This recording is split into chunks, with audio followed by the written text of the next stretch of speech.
You are now watching The Journey, the mass band story. In 2019, no one would have ever thought or believed that there would be no Kadooment in the following year. However, due to the global COVID-19 pandemic, in 2020, Cropover and Kadooment were officially cancelled. I'm missing the parties, I'm missing the fets, I'm missing the DJs and the artists up on the set. I'm missing the soca vibes, I'm missing the people. I want it all again, my heart is yearning. 2020, I mean, that was a depressing time. Like, to think we did all the preparations, to get ready, and we were saying like 2020 was going to be the year we're going to got everything down good. Like, we were early, we launched early, we had all our designs, everything was already at, everything was just gonna be ready, and we were so excited that this is gonna be 1 year that everything, all the little niches or whatever would have been fixed, and everything is gonna run good, and then it didn't happen. Because Cropover or Carnival or Masquerade is highly contactual, it's very difficult to social distance in a party or on the road, and then you'll be wearing skimpy costumes or short pants and be shirtless. So I can definitely see challenges, but the demand for Carnival is so high that I think we will be back to normal very soon. I don't predict it being in 2021. We lost 2020 already, and as I was saying is that, our models and our team were devastated because, behind the scenes, a lot of people look forward to it. Like, I missed it as well. It's very busy, it's very challenging, don't get me wrong, but as I said, if you love it, being in the bar house and being around the people and, trying to figure out ideas, new concept. We did none of that last year. Obviously, entertainment would get hit the hardest. But actually, there's always a positive and always a negative in everything. And I will take the positive that it gave us time to sit down and reflect how we can improve the brand, Cropover. It gave us a time where we can see how we can get corporate Barbados more involved. I missed the road. Oh my God, I missed the road. Yes, I missed the road. Absolutely. It was so weird when we had no Cropover. None of the islands had carnivals. There was no Labor Day, there was no Carabana, there was no Notting Hill, there was no nothing. And it was like, what has our world come to that we have no form of, no way to release? I definitely miss the road, and the road needs to come back. It needs to come back very, very soon. It needs to come back like now, like right now, the road needs to come back. It was still heartbreaking to not be able to look at costumes, to go pay for my costume, to collect my feathers, to bring them home, to wake up and get my makeup done. And the whole experience is something that I just bask in for the entire season and on that day. And to not have it was heartbreaking, but I understood, but it was still very heartbreaking, and I do not want to experience it again. Last year, COVID, COVID absolutely was demoralized the entire sector. I know we will be back on the road. I'm sure that when we do get back on the road, there will be changes that the rest of the world has changed, but we will be back for sure on the road. It is surreal because, as I said, since I was a kid, we've done 21 consecutive bands. So last year was the only year in 21 years that I've not done a band, or my entire life has not been consumed, right, by madness, absolute madness, right? You have your day job, you have your kids, you have your family, and then you have this monster you got to manage, So it's really changed. It's changed tremendously, but we will not be stopped. We will persevere. I think the creative sector is probably the most resilient sector in the world globally, right? and we're going to make it happen. But obviously, there will be changes. This year, there will be no jump up, in my humble opinion. But we will find ways to enjoy ourselves and celebrate crop over differently, responsibly, and in a very fun and cool way still, yeah? Not having Kadooment last year was just crazy. I never thought there would come a day when I didn't have that and have the opportunity to do it. And I really did think, okay, well, it's going to happen in November. And so it kind of was like surreal, crazy, but then it could still possibly happen. And we were completely ready. Our launch, every single costume was ready to launch. We were actually doing the photo shoot on the weekend that they decided to do the shutdown last year. So they were just sitting there in my basement, and I just kind of went downstairs and sat with them and was like, wow, this is just not right. It's a lot of work, producing the costume. I didn't miss that part last year. I don't know if Sheena missed it, but working till 10 and 11 o'clock at night, sticking, gluing. It's the only part I didn't miss. At the time, I thought, I was like, wow, my house is so different. There's no activity like they used to come through all days. Every day was people in the house, and I did miss that part of it. I didn't miss the stress of when they called and said, hi, we're out of these stones, what can we do? And it would be like a mad panic. So that the stressful part of it, I didn't miss. But then I don't think there's ever going to be a time when there's not stress associated with it. So I did miss it. I was like, no, belly hurt. My stomach is hurting me. I don't have to take a shot of brandy because I don't eat breakfast at Kadooment because I have butterflies in my stomach. I woke up, I was actually kind of lost. I was like, because there's a routine for the last couple of years, how we move the vehicles, how we position vehicles for the after, etc., the directors, etc. And I mean, from the business side, yes, Kadooment, we didn't have Kadooment, the world shut down, we didn't have it this year, last year, sorry, we got to see what's going to happen this year. It was sad, but honestly, it was like, when you work hard for so long, and then somebody can give you a cruise for one of them big cruise ships or something of the sort, and you ain't gonna look back. It was a vacation, I enjoyed it. The only good thing I think coming out of not having crop over last year is that everybody see how important crop over is, and everybody feel the pinch to it in terms of money and stuff, because a lot of people take it for granted, right? And that is why sometimes I get upset when I see certain people who should actually be involved and sponsoring, who reaping a lot of the benefits. I won't call the names, don't put a set into crop over. It was very interesting. It was a very bittersweet thing for me, because obviously a lot of the time I'm touring, I'm performing a lot, so I'm very tired, and this the reality of it.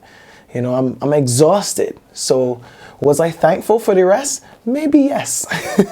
But definitely there were some withdrawals, being like, yo, around this time, this is what we would have been doing. The iPhone now gives you all the flashbacks and the memories, and you go on Instagram, you swiping stories, and you see on this day, and you kind of, get a little piece of tabanca. Last year was sad because there was no Kadooment, of course, because of COVID, and it reminded me of the year I was in London when I was studying and couldn't come home for Kadooment. And I remember that song by Rasaili, Spring Garden on Fire. And I was the whole day in London going through the motions, like I'll be like, now I'll be at the stadium, now I'll be going down the road. It's about now that we'll reach Bank Hall. It's about now we'll be at Eagle Hall and then Spring Garden. And I was just sad the whole day and was really, couldn't wait for the day to pass, just to get over that agony. So last year reminded me of that. Man, that was horrible. I mean, a lot of people and myself took the time to do other things and grasp yourself in this moment, and that's amazing. And I think it's fantastic for people to be able to get some level of pause in their life, especially someone like me. I travel with work as well, and I'm constantly going. It's from minute to minute, it's going. But creeping closer and closer to it. I mean, back in the day, there used to be something called Cavalcades that started all the way in June. So we celebrate this thing for months to this end day. And the closer and closer it got, and then the day for my event didn't happen, and I was like, all right, we're closer and closer. And it's the reality of it not happening was saddening. I would never want to miss it again. Oh man, it was mixed emotions, to be honest. I missed the hustle and bustle of crop over in itself, and then relaxing on, well, not relaxing on Kaduma Day, partying hard on Kaduma Day, and really feeling the satisfaction knowing that you've worked all through the festival and you just get to relax and revel in the celebration of what is Kaduma Day. So I've missed that, but on the flip side, I was kind of grateful for the break, because usually during the festival you're literally getting like 1 hour naps, 2 hours if you're lucky, because you're working, you're performing, you're going from event to event, you're making sure that everything is sound. So I was grateful for the break, but on the flip side, I missed it. I really had to banker. I did. There's absolutely no Kaduma, there's no parties, there's no nothing. That was a nightmare, you know, on the financial side. On the entertainment side, because after you get into doing parties, it becomes very addictive, and because it gets addictive, you start to get the feedback, and you recognize the role that the entertainment plays with people who use it as an outlet. Not seeing those happy faces, not seeing people singing and laughing and drinking and cheering, it was definitely different for me. Being involved in a mass band can bring a lot of satisfaction and joy. It's an industry that many people are passionate about, but there are elements that are often overlooked and should be considered before diving in. And any person that wants to get involved in crop over, I say this, and this is the most important thing, you must love it. You must love it. Start small. Start as friends doing a little thing, right? Don't go spending money that you don't have. Bands are normally groups of people. The one person decide to do in a band and execute the whole band. So you have to start small, start with people, find people who can work. Because in all groups, you know, you got a group of 8, 3 people pulling all the work, you know, that kind of stuff. But start small, do it for fun. Don't try to rush, especially nowadays, don't try to rush in it as a business right away. So it's just not, oh, we can do a band and come on the road, and a band is just a band. A band is a machine. And if you don't oil that machine and keep that machine and tinker with that machine ever so often, the machine, like all machines, will break down. A crop over band is a full machine. A machine with so many moving parts, so many opinions, so many emotions. So sometimes, like in day-to-day business, we're able to say, let's stick to the strategy. But a band is all about feeling, it's all about expression.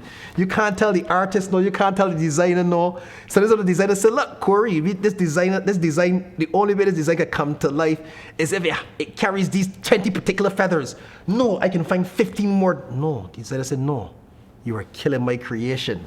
Work now and play later, but I still enjoy the work as though it was play. But I prioritize work. So a lot of the times, if people see me trying to run from band to band, I ain't stopping and, you know, oh yeah, take a shot. Nah, I ain't on that. After my set, then maybe I'll come online with you for a little bit in between sets. But I am now laser focused on providing the best experience for the people that I'm playing for at the time, and then playing after, then wilding out after. Managing a band is by not a fly-by-night operation. I mean, it is a full running business, and I mean, you can say bi-yearly or half-yearly, or you can run it as a full-year enterprise, depending on where your scope and your outlook and your resources, budgets, etc. lie.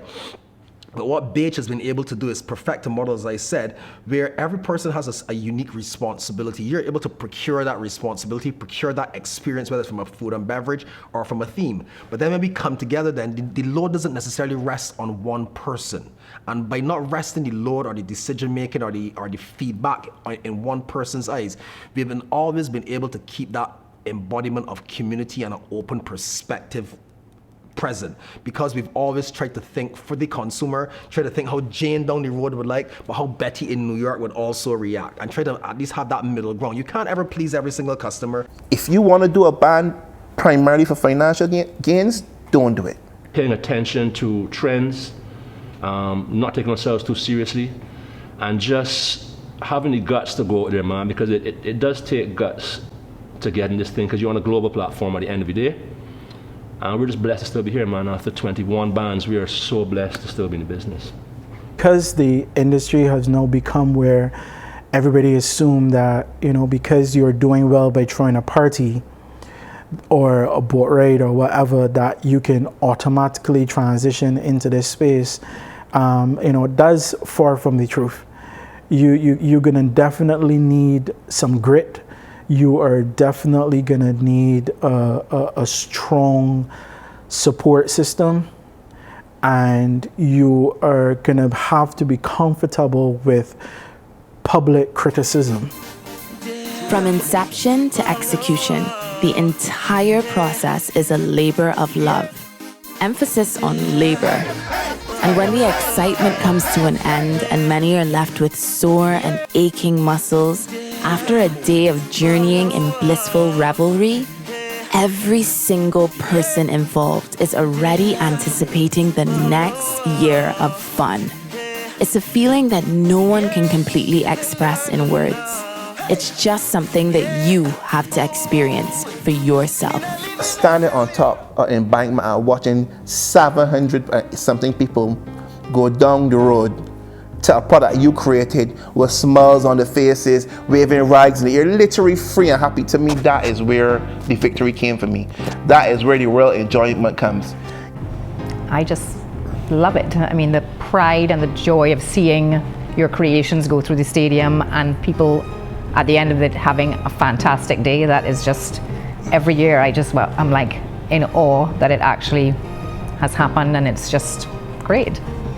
And that's what I look forward to having that whole stage to myself and going on the stage and just playing my costume and having a time, and that's when you're like, yes, and everybody get all the pictures and the video and all of these different things.